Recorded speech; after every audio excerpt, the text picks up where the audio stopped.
আসসালামু আলাইকুম। শুনছেন সংবাদ শিরোনাম। নবীনগরের পূর্ব শত্রুতার জেরে দুই পক্ষের রক্তক্ষয়ী সংঘর্ষ, আহত 11। এখন শুনবেন বিস্তারিত। ব্রাহ্মণবাড়িয়ার নবীনগরের বিটঘর ইউনিয়নের টিয়ারা গ্রামে দুই পক্ষের রক্তক্ষয়ী সংঘর্ষে আহত 11। দফায় দফায় হওয়া সংঘর্ষ নিয়ন্ত্রণে যৌথ বাহিনী অভিযান পরিচালনা করে পরিস্থিতি নিয়ন্ত্রণে আনেন। জানা যায়, টিয়ারা গ্রামের মোহাম্মদ ইব্রাহিম হোসেনের ছেলে মোহাম্মদ রিমন হোসেন বাজারে দুধ বিক্রি করতে যাওয়ার সময় অপর পক্ষের মিলন মিয়ার ছেলে মোহাম্মদ সাগর মিয়ার সাথে কথা কাটাকাটি ও হাতাহাতিকে কেন্দ্র করে এর ঘটনার সূত্রপাত হয়। এ সময় দেশীয় অস্ত্র নিয়ে দুই পক্ষই সংঘর্ষে জড়িয়ে পড়ে।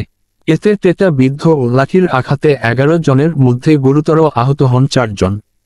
আহতদের মধ্যে টিয়ারা গ্রামের মুন্সি বাড়ির মৃত শাহ আলমের ছেলে মোহাম্মদ মহসিন, মৃত আবুল খায়েরের ছেলে শিমুল মিয়া, আব্দুল হান্নানের ছেলে আলম মিয়া, মফিজুল ইসলামের ছেলে মোস্তাফিজুর রহমান এবং একই গ্রামের পশ্চিম পাড়ার মোহাম্মদ নূর মিয়ার ছেলে ইনু মিয়া, তোতা মিয়ার ছেলে আমিনুল ইসলাম, খলিল মিয়ার ছেলে রানা মিয়া, মিলন মিয়ার ছেলে সাগর মিয়া, মুন্নাফ মিয়ার ছেলে ফরিদুল ইসলাম, রমন মিয়ার ছেলে হোসেন মিয়া।